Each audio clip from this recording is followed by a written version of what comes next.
directement, il a fait de nous, en devenant souverain sacrificateur. Nous tous qui croyons en lui, il fait de nous des sacrificateurs. Parce que les sacrificateurs, qui sont-ils? Ce sont les fils du souverain sacrificateur. Si lui est souverain, nous, ses fils, ses enfants, nous devenons automatiquement des sacrificateurs. Mais ce que la Bible dit, nous ne sommes pas des sacrificateurs selon l'ordre d'Aaron. Non. Parce que s'il fallait suivre l'ordre d'Aaron, il fallait être Mouyouda de la tribu de Lévi. Mais d'abord, il n'est pas de la tribu de Lévi, a violé la loi. Yesu a violé la loi. Sacrificateur ko bima na tribu mususte. Mais il y a bima na tribu de Juda a violé la loi. Pour dire abomi mubeko an. Le kole ya abomi mubeko, c'est que colonions et ko ki ko me paye sacrificateur. C'est pour que nous salé la Nzambe et zo pone su muyuda te parce que Yesu a violé la loi. Ozola et de deux landa, de trois, nous ne sommes pas sacrificateurs d'après sacerdoce. Non, il y a Aaron. Non, nous devenons royaume. Pourquoi? Parce que lui-même, parce que s'il était de la tribu de Lévi, il serait, vous comprenez, il ne serait pas roi. Il serait souverain sacrificateur. Mais ici, il vient de la tribu de Juda, tribu Yabaroua. Maintenant, nous ne sommes pas sacrificateurs d'après l'ordre sacerdotal, non. Nous sommes sacrificateurs d'après l'ordre royal.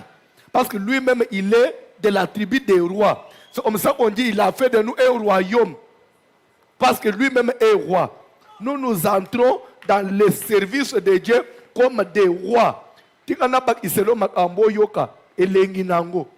pourtant, nakati na ordre ya sacerdoce ya Aaron bazalaki na mubeku nganga nzambe anabilanga te nganga nzambe akoluka mbongo te nganga nzambe akotonga ba mapango banini te. Vous devez vous contenter que na oyibozo ana sacerdoce sa limité makambu ya richesse na bozwi idreki na tribu ya baroi yango moni ba Salomo baza na mbongo ezanga ndelo. Vous comprenez? Banganga nzambe ya tango akal baza ba pauvre ba dépenda akaka na mbeka oye tikala asuki bato baseli ba sacrifice. Mena biso tokomi banganga nzambe pa ya mubeku ya Aaron mais banganga nzambe ya mubeku ya ba roi. C'est pourquoi dans l'œuvre de Dieu,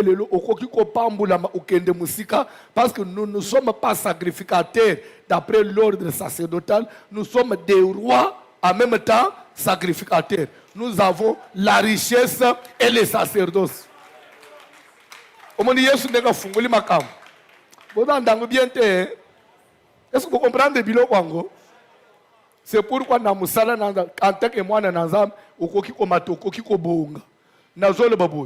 tu es aussi sacrificateur. Tu n'as pas comment. Au moment où tu places aux autres, ce que tu as sacrificateur. Ce que tu as côté. Même moi, si tu as côté. Pourquoi au commis royaume il y a sacrificateur?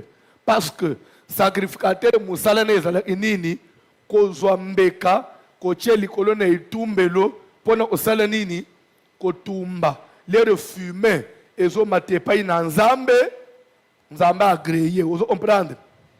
Est-ce que vous avez nzambe agréé? Est-ce que vous avez landa amnazoloba? Ce qui est mundimi, olingu osolo la nzambe, obele la nzambe, odio nambe kanayo, opesi nganga nzambe. Vous comprenez? Nganga nzambe tumbeli yo. Nganga nzambe ndaza intermédiaire entre banjimina na nzambe. À intervenir Nzamba yanolio à travers nganga nzambe. Mais awa le ole Yesu pasoli voile. Vous comprendre? Mundi minyons oza susnatina te ya po sambela nzambe il faut yesima ya nganga nzambe atumbele yombe. Yo nangai même nanda onayo okotumba mbeka. Mbeke za nini prière. Okoki ofuka mata na chambre na yo otomboli maboko. Ozozela susu te nganga nzamba ya ukobelela nzambe partout. So okomi kotumba mbeka yo moko. Na niveau wana ya kosambela. Mutu nyonso komi lole komi polele, n'importe qui peut invoquer Dieu et Dieu va l'écouter. C'est pourquoi il est écrit en ces jours-là, quiconque invoquera le nom du Seigneur sera sauvé. On dit quiconque. En d'autres français, ça veut dire n'importe qui. Et pourtant, dans l'Ancien Testament, ce n'était pas question de quiconque. Il fallait être sacrificateur. Mais dans le Nouveau Testament, quiconque, n'importe qui, peut invoquer le nom de Jésus et Dieu les sauve. Pour être sauvé, c'est que Dieu t'a exaucé, Dieu vous écoute. C'est dans ce sens-là qu'on dit qu'il a fait de nous un royaume des sacrificateurs. C'est que même yo maman, même sœur, même papa, as un sacrificateur pour nanine. Parce que quand on tombe mbeka ya prière na ye directement ye moko nzamba sali nini ayoki ye. Mais okoye kote ya na cherete. Ozanganga nzambe ka po yo moko komi na droit komi tumbela mbeka. Tu comprends la différence? Le kolesko komi ko tumba mbeka yo moko d'office ba principe discipline à banganga nzambe pe kokanga yo. Tu n'as pas droit à l'alcool. Okomela masanga te. Poneni parce qu'on a sacrificateur. Otumba kambeka ya prière. On dit ne vous enivrez pas de l'alcool, du vin, c'est de la débauche. Mais soyez au contraire remplis du Saint-Esprit. Et qu'il y a mulimu musantu ezanini alcool. Muto ya mele alcool ata muke akoza la na mulimu santu te. Ata ya litanga. Soko zaliao ata na ndenga kobatama umela atapona petit. Yoza akapona ifungula libu. Papa mikolo na petit te. Ndena mela moi 20 et pesa nga petit. Ozala na mulimu santu ata ya lukuta te. Oza vide moko. Ozaliao. Lobana na vide. Ok. Bato so kamela amasanga balobi na vide. Oyoki? Yo mo confirmer koza. Mais so lobi na vide. Nga mutu na tindi yo na makasi. Na bi lobana directement, il a fait de nous en devenant souverain sacrificateur. Nous tous qui croyons en lui, il fait de nous des sacrificateurs. Parce que les sacrificateurs, qui sont-ils? Ce sont les fils du souverain sacrificateur. Si lui est souverain, nous, ses fils, ses enfants, nous devenons automatiquement des sacrificateurs. Mais ce que la Bible dit, nous ne sommes pas des sacrificateurs selon l'ordre d'Aaron. Non. Parce que s'il fallait suivre l'ordre d'Aaron, il fallait être Mouyouda de la tribu de Lévi. Mais Yemoko d'abord, Mukonzinabiso, il n'est pas de la tribu de Lévi, a violé la loi. Yesu a violé la loi. Sacrificateur ko bima na tribu mususte. Mais il a bima na tribu de Juda, a violé la loi. Pour dire abomi mubeko wan. Le kole ya bomi mubeko, c'est que colonions et quoi qui comme paye sacrificateur. C'est pour qu'on au sale la nzambe et zo pone sous mouyudete parce que Yesu a violé la loi. Ozola. Et de deux, landa, de trois, nous ne sommes pas sacrificateurs d'après sacerdoce. Non, il y a Aaron. Non, nous devenons royaume. Pourquoi? Parce que lui-même, parce que s'il était de la tribu de Lévi, il serait, vous comprenez, il ne serait pas roi. Il serait souverain sacrificateur. Mais ici, il vient de la tribu de Juda, tribu Yabaroua. Maintenant, nous ne sommes pas sacrificateurs d'après l'ordre sacerdotal, non. Nous sommes sacrificateurs d'après l'ordre royal. Parce que lui-même, il est de la tribu des rois. C'est comme ça qu'on dit, il a fait de nous un royaume. Parce que lui-même est roi. Nous entrons dans le service de Dieu comme des rois. Et pourtant, nakati na ordre ya sacerdoce ya Aaron badala ina mubeko nganga nzambe anabilanga te nganga nzambe akoluka mbongo te nganga nzambe akotonga ba mapango banini te vous devez vous contenter que na oibozo ana sacerdoce sa limité makambo ya richesse na bozwi idreki na tribu ya baroi yango moni ba Salomo baza na mbongo ezanga ndelo ozo comprendre banganga nzambe ya tango akala baza aba pauvre ba dépenda akaka na mbeka oyo etikala asuki bato basali ba sacrifice maintenant biso tokomi banganga nzambe pa ya mubeku ya Aaron mais banganga nzambe ya mubeku ya baroi. C'est pourquoi dans l'œuvre de Dieu lelo okoki ko pambula ukende musika parce que nous ne sommes pas sacrificateurs d'après l'ordre sacerdotal, nous sommes des rois en même temps sacrificateurs. Nous avons la richesse et le sacerdoce. Omoni Yesu ndeka funguli makambo. Boza ndango bien te. Est-ce que vous comprenez bilo kwango? C'est pourquoi na musala na en tant que mwana na nzambe okoki ko matoko okoki ko bonga. Nazole baboy. Tu es aussi sacrificateur. Tu n'as pas comment. Au moment où tu places aux autres, ce que tu as sacrificateur. Ce que tu as fait, tu as côté. Même moi, c'est à quoi côté.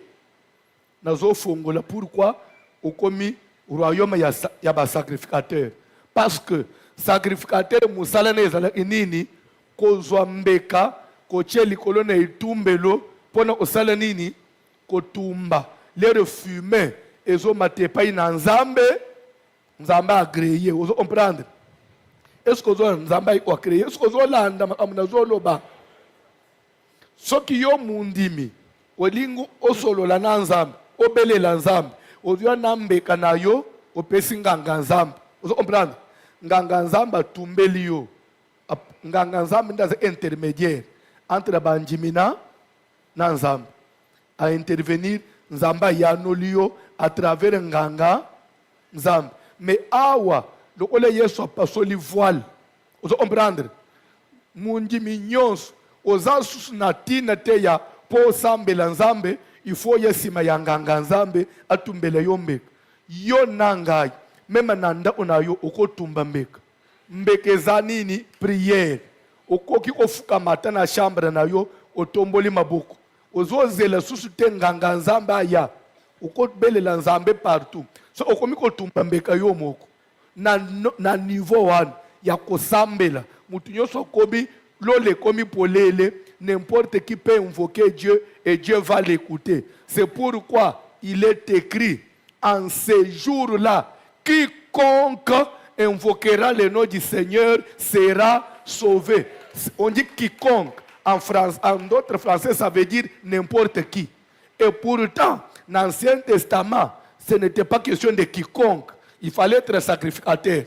Mais dans le Nouveau Testament, quiconque, n'importe qui, peut invoquer le nom de Jésus et Dieu le sauve. Pour être sauvé, c'est que Dieu t'a exaucé, Dieu vous écoute.